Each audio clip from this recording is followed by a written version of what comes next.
একটি ছোট্ট চারা, একটি ভবিষ্যৎ সুন্দর স্বপ্নের শুভ সূচনা।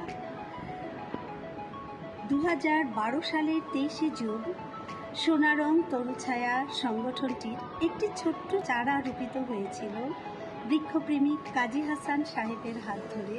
আজ সে নিজেই একটি সবুজ পৃথিবীতে রূপ নিয়েছে, যে পৃথিবীতে সকাল বিকাল মুখরিত হয় রং বেরঙের পাখি আর ছোট ছোট শিশুদের কলকাকলিতে, আর আলোকিত হয় বরেণ্য ব্যক্তিবর্গের পদচারণায়।